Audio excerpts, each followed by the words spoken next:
Our shocking upset in WWE should lead to the victor receiving a major boost in star power and being pushed dramatically up the card. Unfortunately, this doesn't always happen in WWE. In these instances, these huge upsets over top stars went absolutely nowhere. Join us now as Wrestlelamia looks at 10 of the biggest WWE upsets that led to absolutely nothing.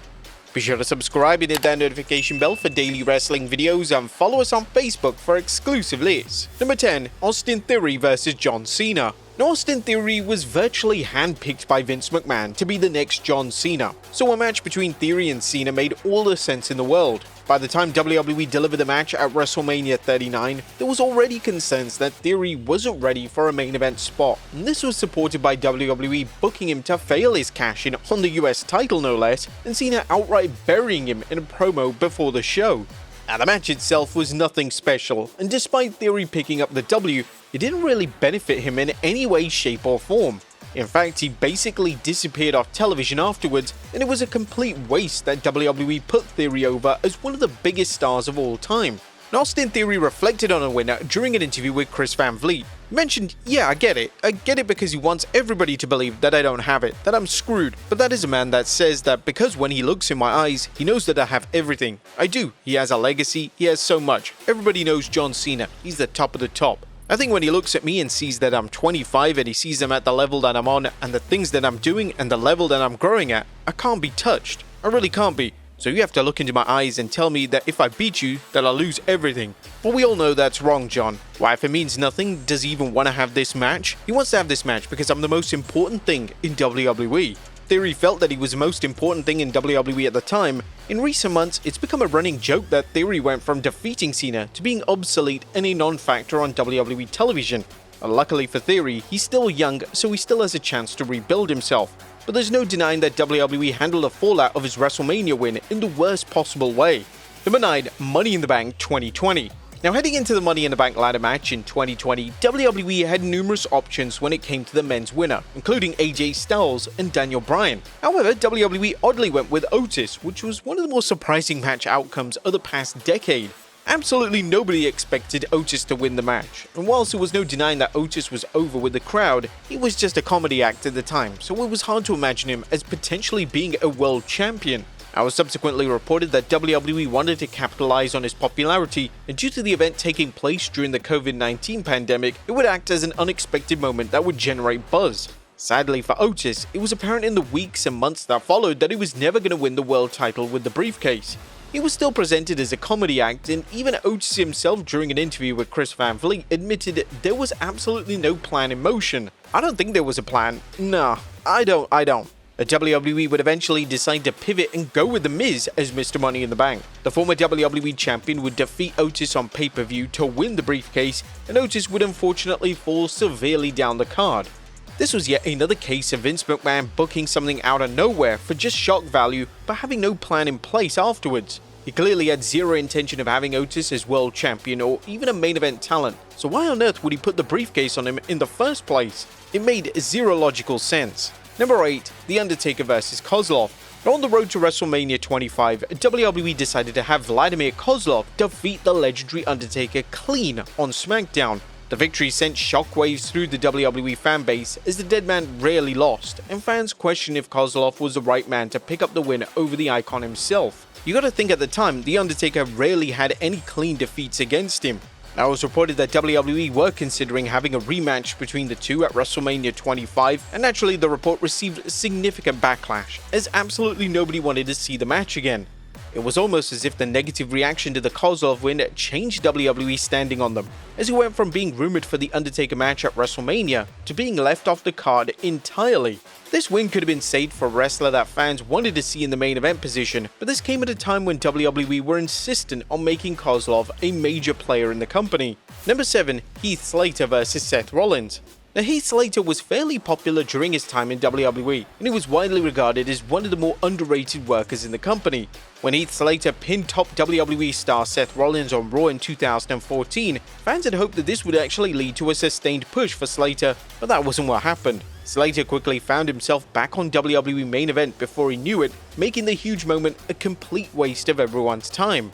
Now, it's always appreciated when WWE delivers a moment like this, especially when the talent has major potential, but if there's no plan in place to push that talent, it's ultimately a wasted time and is going to have no benefits to anyone involved. Number 6. Tyler Breeze vs Dolph Ziggler.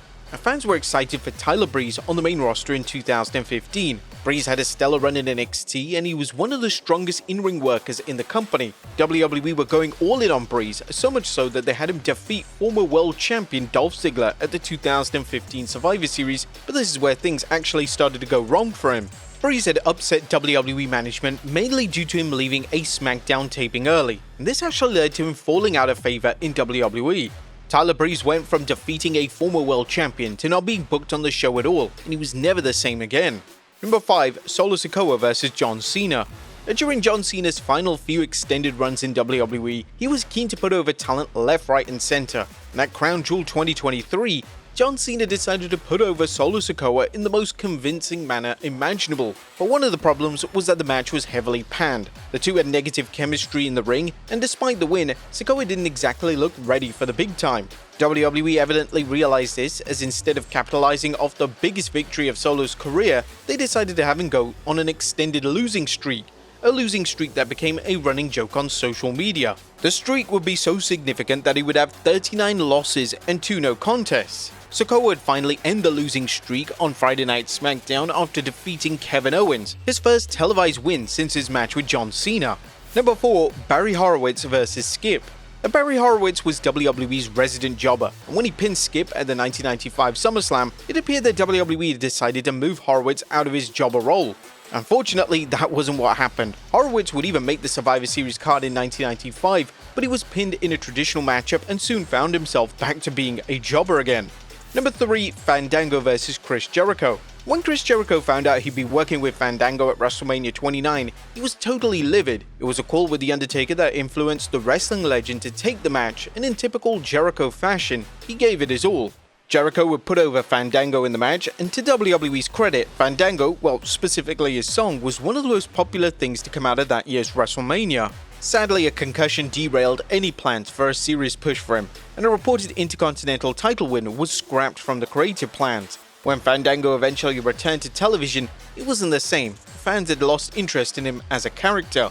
This was one of the biggest upsets in WrestleMania history, and it was a massive shame that it led to nothing of significance. Number 2. John Cena vs Lord Tensai.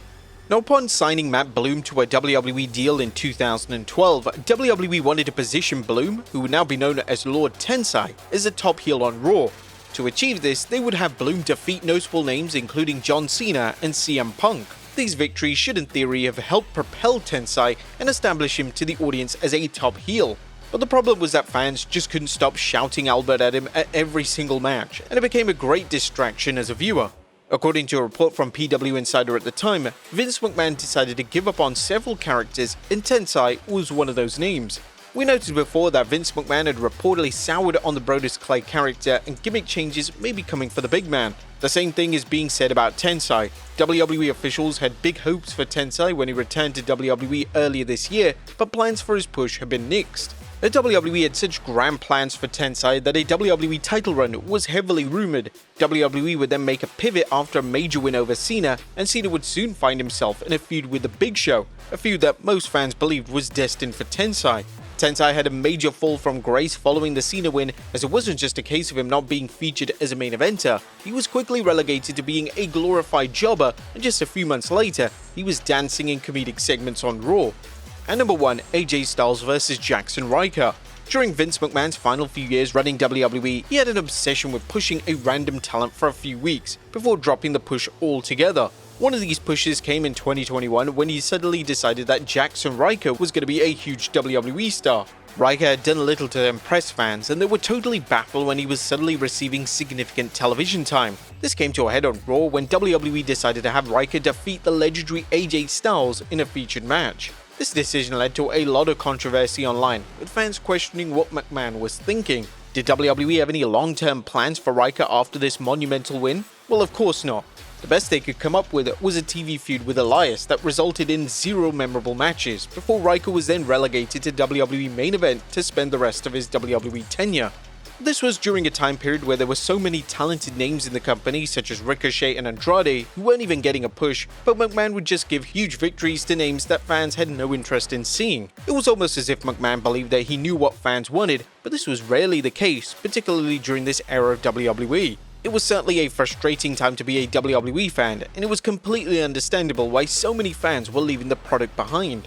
But there you have it folks, 10 big WWE upsets that led to absolutely nothing.